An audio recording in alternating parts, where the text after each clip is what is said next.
Students, स्वागत है आप सभी लोगों का डे 16 क्विज नंबर 16 में। आज का जो क्विज है वो है स्ट्रेन और स्ट्रेस के ऊपर। स्ट्रेस क्या होता है, स्ट्रेन क्या होता है, इन्हीं के ऊपर हम लोग क्वेश्चंस करने वाले हैं। Getting my point. बहुत ही अच्छा क्विज है। मैं बताया था आपको ये जो टॉपिक्स है, स्ट्रेन हो गया, स्ट्रेस और स्ट्रेन हो गया, या थर्मल एक्सपेंशन हो गया, या यंग्स मॉड्यूलस वगैरह जो हो गए, सरफेस टेंशन, कैपिलरी राइज वगैरह, या प्रेशर डिफरेंस के जो क्वेश्चन हो गए।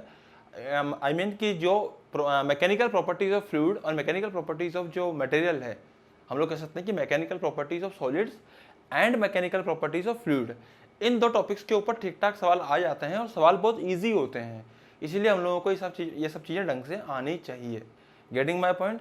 आज का क्विज हम लोग स्टार्ट करते हैं। तो क्विज स्टार्ट करने से सबसे पहले आपको क्या करना होगा, सबसे पहले आप कीजिए सब्सक्राइब। उसके बाद जल्दी से हम लोग आगे बढ़ते हैं इस क्विज के ऊपर। तो जल्दी से इस क्विज को नोट डाउन कीजिए जल्दी से फास्ट, और उसके बाद आइए सॉल्यूशंस के ऊपर फास्ट।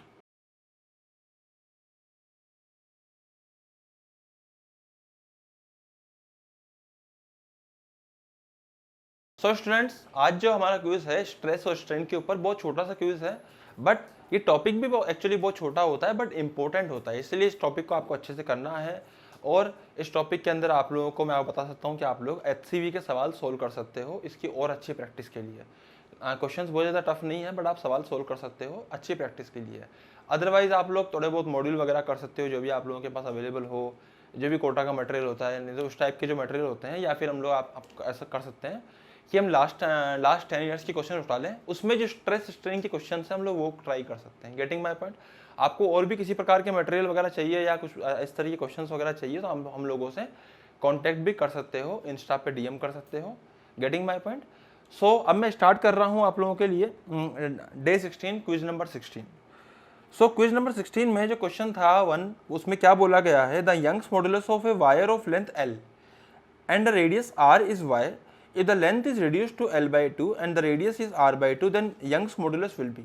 तो लोग क्या करते हैं, पहले मैं वो बताता हूँ आपको। लोग क्या करते हैं, लोग लिखते हैं कि भाई जो यंग्स मॉडुलस होता है ना, अगर मैंने क्वेश्चन नंबर 1 लिखा तो वो हो जाएगा F/A which is stress divided by delta L/L which is strain.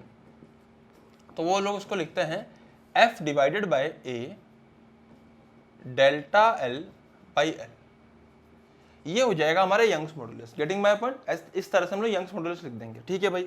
अब लोग बोलेंगे अगर लेंथ को हम लोगों ने क्या कर दिया, यहाँ पे लेंथ को आधी कर दी, तो जैसे मान लीजिए हमने नेक्स्ट लिया y डैश, तो यहाँ लेंथ को ले लिया हमने आधी, और हम लोगों ने a, उसके अलावा क्या करा, रेडियस को कर दिया हाफ। अगर मैं रेडियस को हाफ करूंगा तो एरिया जो होगा ना, एरिया क्या होता है, बेसिकली एरिया होता है πr²। अगर मैं r को हाफ कर दूंगा तो जो एरिया है वो a/4 हो जाएगा, तो यहाँ a/4 डाल दीजिए, डेल्टा L हो जाएगा। भाई इस तरह से लोग करते हैं। मैंने आपको शुरू में बताया कि ये लोग क्या करते हैं, मैं आपको वो बता रहा हूँ कौन से लोग, जो भी मतलब गलतियां करने वाले लोग होते हैं, तो वो ऐसी ऐसी गलतियां करते हैं, एक्चुअली गलत है। इस तरह से आपको नहीं करना। हालांकि ये तरीका सही है, तरीका इन द सेंस कि y = F/A डेल्टा L/L ही लिखेंगे हम लोग, इसमें कोई गलती नहीं है। बट हम लोग ऐसा नहीं कर सकते कि हम लोग L की जगह L/2 कर दिया, A की जगह A/4 कर दिया, बाकी सबको सेम रख दिया।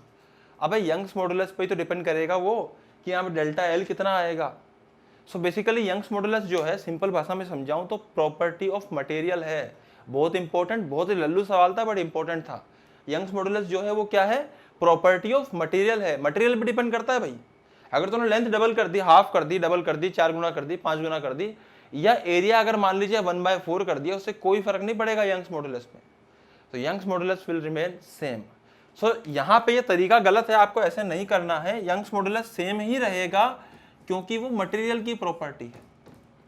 लेट सपोज कि एक, जैसे मान लीजिए मार्कर है, अब इसका कुछ रेजिस्टेंस है R। अब तुमने कहा कि सर रेजिस्टेंस तो लेंथ पे डिपेंड करता है, एरिया पे डिपेंड करता है, बिल्कुल सही बात है, सही है ना। जैसे मान लीजिए मैंने इसको आधा काट दिया, तो इसका जो रेजिस्टेंस है वो कुछ चेंज हो जाएगा, हाँ भाई सही बात है, लेकिन इसकी रेजिस्टिविटी मान लीजिए समथिंग रो है। अब तुमने आधा काटा, इसको 1/4 कर दिया, उसकी रेजिस्टिविटी सेम रहेगी। Getting my point. यहाँ इसी प्रकार से जो y है वो एक्चुअली प्रॉपर्टी ऑफ मटेरियल है, वो सेम रहता है। Getting my point. तो आंसर सेम ही आएगा, सेम इन द सेंस कि आंसर आएगा हमारा option number 2। Option number 2 is the correct option for question number 1। इसको नोट डाउन कीजिए जल्दी से। उसके बाद हम स्टार्ट करने वाले हैं नेक्स्ट क्वेश्चन, फटाफट से, फास्ट, जल्दी से। अगला सवाल 2 करोड़ रुपए के लिए। ठीक है, तो अगला सवाल स्टार्ट करते हैं हम लोग। हाँ जी, 3 wires A, B, C made of same material and having different length. The graph in the figure shows the elongation versus load variation. The longest wire is. Okay. सो इस क्वेश्चन में क्या बोला गया है बेटा, इसमें क्वेश्चन में डायग्राम दिया गया हम लोगों को, ए बी सी 3 वायर थे और बड़ा शानदार डायग्राम दे रखा है। इसमें एलोंगेशन वर्सेस लोड का हम लोगों को ग्राफ गिवन है। तो मैं क्या करूंगा, सबसे पहले एलोंगेशन लिखूंगा, elongation is delta L and load is F, जो भी हम लोग उसके ऊपर फोर्स लगा रहे हैं एक्सटर्नली। सो इन दोनों का ग्राफ हम लोगों को गिवन है यहाँ पे, और यहाँ पे 3 हम लोगों को ग्राफ गिवन है, लाइन्स गिवन है ए, उसके बाद एक स्ट्रेट लाइन है फॉर बी एंड सी के लिए एक स्ट्रेट लाइन है इस तरह से। Getting my point? So A B C हम लोगों को 3 प्रकार से यहाँ बोला गया है, बहुत ही शानदार तरीके से लिखा गया है। करना क्या है, बिल्कुल सिंपल सी चीज है, डेल्टा एल और एफ के बीच में ग्राफ गिवन है। भाई सबसे पहले डेल्टा एल और एफ के बीच में रिश्ता निकालो, ये रिश्ता इन दोनों के बीच में क्या कहलाता है। चलो चेक करते हैं, इन दोनों को आपस में मल्टीप्लाई कर दो। सॉरी, एक डेल्टा एल को उधर ले जाइए तो क्या आएगा, ये आएगा L divide by A divide Y into F. देख लीजिए मैंने क्या करा है, मैंने यहाँ से डेल्टा एल को उठा के इधर ले गया हूँ, y को उठा के नीचे ले आया हूँ, तो क्या कहलाया रिश्ता, रिश्ता कहलाया डेल्टा एल बराबर L by A Y into F. Getting my point? तो ये रिश्ता कहलाता है एक लीनियर रिश्ता, वो भी बिल्कुल वहाँ ऊपर शो भी कर रहा था, सही बात है ना। तो भाई डेल्टा एल बराबर यहाँ हो जाएगा L by A Y into F. अब यहाँ पे ध्यान देने वाली बात यह है कि बोला गया है सेम मटेरियल, तो तीनों के तीनों एक ही मटेरियल से बने, मतलब तीनों का वाई सेम होगा। अच्छा भाई, अगली बात बोली गई है ध्यान देने योग्य, वो बोली गई है कि सेम रेडियस, तीनों का अगर क्रॉस सेक्शनल रेडियस सेम है तो एरिया भी सेम होगा। तो भाई दूसरी ध्यान देने वाली बात क्या है कि एरिया भी तीनों का सेम था। तो इसका मतलब, अच्छा किसका स्लोप सबसे ज्यादा था, देखो मेरी बात समझना, ए वाले का स्लोप सबसे ज्यादा है। सबसे ज्यादा स्लोप किसका है, ए वाले का। ऐसे कैसे पता सर, अभी दिख रहा है ना, सॉरी सी वाले का स्लोप सबसे ज्यादा है और सबसे कम है ए वाले का।